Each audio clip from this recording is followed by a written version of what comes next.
नमस्कार, स्वागत है आपका मगरा न्यूज पर। तारीख आज हो गई है 20 जुलाई 2023, दिन है गुरुवार। हिंदी तिथि आज हो गई है सावन मास शुक्ल पक्ष की तृतीया। आज की ताजा खबरों की इस अपडेट में बात करेंगे देश भर की तमाम बड़ी और काम की खबरों के साथ ही सरकार की ओर से आज लिए गए कुछ महत्वपूर्ण फैसलों जारी किए गए कुछ नए नियमों की।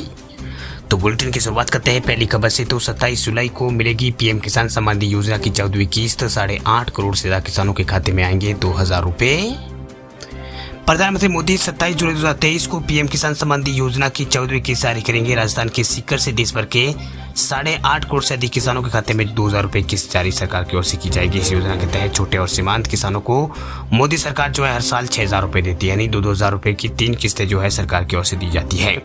वही इस स्कीम के तहत पहली किस्त जो है अप्रैल से जुलाई के बीच आती है, दूसरी किस्त अगस्त से नवंबर के बीच और तीसरी किस्त जो है दिसंबर से मार्च के बीच जारी की जाती है। इस योजना की शुरुआत जो है साल 2019 में किसानों को आर्थिक मदद करने के लिए की गई थी। योजना के पात्र लाभार्थी जो है वो सीएससी के जरिए भी अपना रजिस्ट्रेशन करवा सकते हैं। इसके अलावा स्थानीय पटवारी और राजस्व अधिकारी या फिर योजना के लिए राज्य सरकार की ओर से नामित नोडल अधिकारी भी किसानों का रजिस्ट्रेशन जो है वो कर रहे हैं।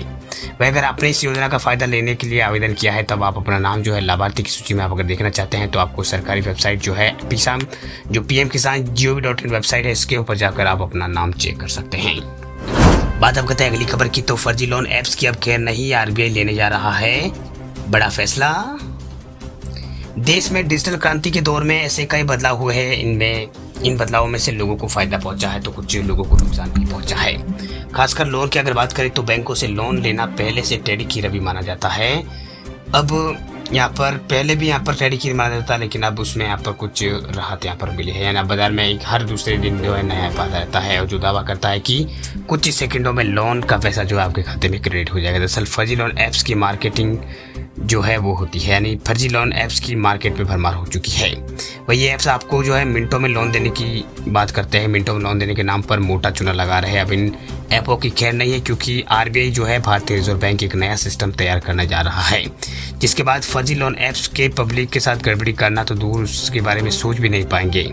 दरअसल बात यह है कि आरबीआई इस ऐप्स को निपटने के लिए एक सिस्टम यहाँ पर बना रहा है। इन ऐपों से निपटने के लिए इसके तहत जो भी बैंकिंग रेगुलेटरी सिस्टम में से जुड़े नहीं होंगे उन्हें यहाँ पर इनएक्टिव कर दिया जाएगा। मतलब यह हुआ कि अब इन ऐप को बैंकिंग रेगुलेटरी के दायरे में रखकर ही लोगों को जो उधार जो है देना होगा। मीडिया रिपोर्ट के मुताबिक आरबीआई ने अभी हाल में नॉन बैंकिंग फाइनेंशियल कंपनियों को अपने ऐप की लिस्ट शेयर करने को कहा है। माना जा रहा है कि आरबीआई नए सिस्टम को तेजी से इम्प्लीमेंट करना शुरू आरबीआई ने कर दिया है। वही सूत्रों के मुताबिक आरबीआई को नॉन बैंकिंग ऐप्स को जो नॉन बैंकिंग ऐप्स है उनकी लिस्ट को यहाँ पर वित्त मंत्रालय के साथ ही डिटेल जो है वो शेयर की थी। वही आरबीआई की ओर से फाइनेंस मिनिस्ट्री को यहाँ पर लिस्ट शेयर होने के बाद कुछ फर्जी लोन्स बांटने वाले ऐप की ऊपर कार्रवाई भी हुई थी और अब जो है इसमें आगे और भी कार्रवाई हो सकती है। बात अब करते हैं अगली खबर की। तो कर्नाटक की महिलाओं के लिए खुशखबरी देखिए। कर्नाटक सरकार ने गृह लक्ष्मी योजना के रजिस्ट्रेशन किए हैं शुरू। कर्नाटक सरकार राज्य में गृह लक्ष्मी योजना के तहत जो है 1 करोड़ 11 लाख महिलाओं के खाते में 2,000 रुपए प्रतिमाह देने की व्यवस्था कर रही है। इस योजना का उद्देश्य उन महिलाओं को लाभ देना है जो अपने परिवार की मुखिया है। भाई कांग्रेस ने योजना का ऐलान कर्नाटक विधानसभा चुनाव से पहले किया था। अब सरकार इस योजना के लिए रजिस्ट्रेशन जो है शुरू कर दिया है। वही सरकार ने रजिस्ट्रेशन के लिए शुरुआत यहाँ पर कर ली है। कांग्रेस मुख्यालय में कर्नाटक कांग्रेस के प्रभारी जो है रणदीप सुरजेवाला, उन्होंने प्रेस कॉन्फ्रेंस को संबोधित करते हुए कहा है कि आज हमें घोषणा करते हुए खुशी हो रही है कि विधानसभा चुनाव से पहले हमने जो गारंटी देने का वादा किया था उनमें से एक वादा पूरा होने जा रहा है। सुरजेवाला ने कहा है कि कर्नाटक की कांग्रेस सरकार महिलाओं के लिए गृह लक्ष्मी दुनिया की सबसे बड़ी डायरेक्ट बेनिफिट ट्रांसपेरेंट डीबीटी योजना शुरू कर रही है। इस योजना के तहत परिवार की महिला मुखिया के बैंक खाते में जो है सरकार की ओर से जो है 1,35,000 करोड़ रुपए जो है वो डाले जाएंगे। योजना के लिए पंजीकरण जो है शुरू हो चुका है। महिलाएं जो है पंजीकरण जो है वो करवा सकती है। चलिए बात करते हैं अगली खबर की। तो रेल यात्रियों के लिए खुशखबरी देखिए। जनरल डिब्बों के सामने लगेंगे इकोनॉमी मील स्टॉल। 20 रुपए में खाना और 3 रुपए में मिलेगा पानी।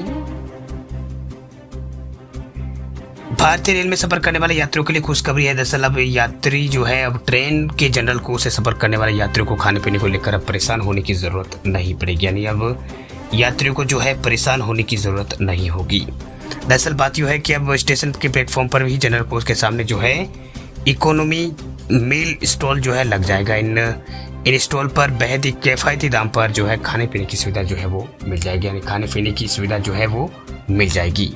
खाने पीने की सुविधा जो है इसमें मिल जाएगी। बता दें आपको कि जनरल कोच में सफर करने वालों को खाने पीने के लिए स्टेशन पर पकड़ना पड़ता है। ऐसे में रेलवे ने जनरल कोच में यात्रा करने वाले लोगों को बड़ी सौगात देते हुए इकोनॉमी मील की शुरुआत की है। रेलवे बोर्ड की ओर से जारी 27 जून 2023 को जारी पत्र में ऐसी जो जीएस कोच है उसके पास प्लेटफॉर्म पर इकोनॉमी मील परोसे जाने को लेकर निर्देश जारी किए गए। इन काउंटरों का स्थान जोनल रेलवे द्वारा तय किया जाएगा। वह रेलवे की ओर से खान पान के जो मूल्य निर्धारण किए गए उसमें यहाँ पर 20 रुपये में पूड़ी सब्जी और अचार पैकेट यात्रियों को मिलेंगे, जिसमें 7 पूड़ी और 150 ग्राम सब्जी और अचार शामिल है। वही मिल टाइप 1 में 20 रुपये में पूड़ी सब्जी और अचार रहेंगे। मिल टाइप 2 में यहाँ पर स्नैक्स मिल जो है उसमें यहाँ पर 50 रुपये इसकी कीमत होगी और 50 रुपये में स्नैक्स मिल और राजमा चावल खिचड़ी और यहाँ पर छोले भटूरे और पाव भाजी या मसाला डोसा जैसा आप कुछ ले सकते हैं। इसके अलावा यात्रियों के लिए 200 mm पैकेट के सीलबंद गिलास भी उपलब्ध रहेंगे, जिनकी कीमत 3 रुपये रहेगी। चलिए बात करते हैं अगली खबर की। तो आम आदमी के लिए राहत की खबर देखिए, अब कम होंगे टमाटर के दाम, आधे रेट में मिलेगी सब्जी। केंद्र सरकार के निर्देश के बाद आम लोगों को राहत देने के लिए दिल्ली एनसीआर में 20 मोबाइल वैन के जरिए 80 रुपये किलो के दाम से टमाटर का वितरण किया जा रहा है। वह दिल्ली एनसीआर के साथ साथ राजस्थान एमपी में भी मोबाइल बैंक की शुरुआत की जा रही है ताकि लोगों को घर घर तक टमाटर पहुंचाए जा सके। वही एनसीसीएफ के चेयरमैन जो है उन्होंने बताया है कि आंध्र प्रदेश, कर्नाटक, महाराष्ट्र से टमाटर खरीदे जा रहे हैं और कम दाम में दिल्ली एनसीआर के साथ साथ अन्य राज्यों में 80 रुपये प्रति किलो के दाम से मोबाइल वैन के माध्यम से वितरित यहाँ पर किए जा रहे हैं। उन्होंने बताया कि 120 रुपये के दाम में हम टमाटर खरीद रहे हैं, आम जनता को इसे 80 रुपये के दाम में बेच रहे हैं। उन्होंने बताया कि पिछले शुक्रवार को यहाँ पर दिल्ली एनसीआर में 80 रुपये टमाटर वितरण का काम शुरू किया गया है। अब तक 1,15,000 क्विंटल टमाटर बेचा जा चुका है। आने वाले दिनों में और भी इसमें बढ़ोतरी देखने को मिलेगी। वही बारिश के समय जो है टमाटर, गोभी समेत अन्य सब्जी जो फसलें जो है 70% खराब हो चुकी है। इस कारण मंडियों में टमाटर की आवक बहुत ही कम हो रही है। ऐसे में टमाटर 150 से 200 रुपये प्रति किलो इसके ज्यादा बिक रहे हैं। चलिए बात करते हैं अगली खबर की। तो इनकम टैक्स भरने वाले लोगों को बड़ा तोहफा देखिए, 31 जुलाई से पहले सरकार ने दी है बड़ी खुशखबरी। इनकम टैक्स भरने वाले लोगों के लिए बड़ी खुशखबरी है। जैसा आप सभी को पता है कि इस बार आईटीआर फाइल करने की आखिरी तारीख 31 जुलाई 2023 है। अभी आपके पास आईटीआर भरने के लिए 11 दिनों का समय बचा है। अगर आपने सही समय पर टैक्स नहीं भरा तो आपको पेनल्टी देनी होगी, लेकिन उससे पहले इनकम टैक्स विभाग की तरफ से टैक्स भरने वालों को राहत और बड़ी खुशखबरी दे दी गई है। दरअसल बात आपको बता दें कि वित्त वर्ष 2022-23 में अर्जित आय के लिए अब तक 3 करोड़ से अधिक आईटीआर जमा किए जा चुके हैं। इनमें से 1 करोड़ % रिटर्न इलेक्ट्रॉनिक रूप से सत्यापित किए जा चुके हैं। वह आयकर विभाग ने एक रिपोर्ट जारी की है। एक ट्वीट यहाँ पर जारी कर जानकारी देते हुए कहा है कि 18 जुलाई तक कुल जो है 3 करोड़ 6 लाख के आसपास आईटीआर जमा किए जा चुके हैं। इनमें कुल 2 करोड़ रिटर्न का ई सत्यापन किया जा चुका है। कुल रिटर्न 1 करोड़ % से अधिक है। वह इसके साथ ही आयकर विभाग ने कहा है कि इलेक्ट्रॉनिक रूप से सत्यापित किए जा चुके रिटर्न में 1.5 करोड़ से भी अधिक रिटर्न जो है प्रसंस्कृत किए जा चुके हैं। विभाग ने कहा है कि पिछले साल की तुलना में साल 3 करोड़ आईटीआर जमा किए जाने का आंकड़ा 7 दिन पहले ही हासिल कर लिया जा चुका है।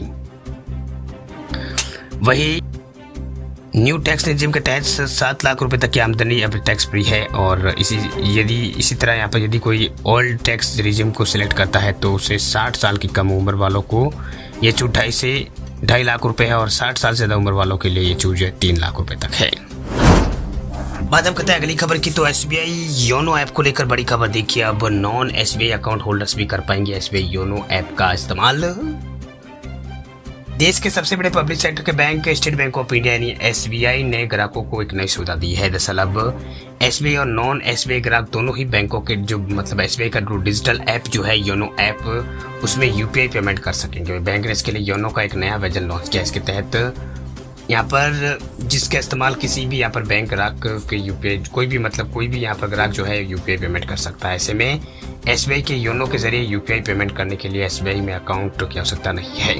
दरअसल भारतीय स्टेट बैंक ने इस बारे में जानकारी देते हुए बताया है कि आज भी देश में कई ग्राहक ऐसे जो टेक कंपनियों की बजाय बैंक पर ज्यादा विश्वास करते हैं। इसमें बड़ी संख्या में सीनियर सिटीजन ग्राहक है।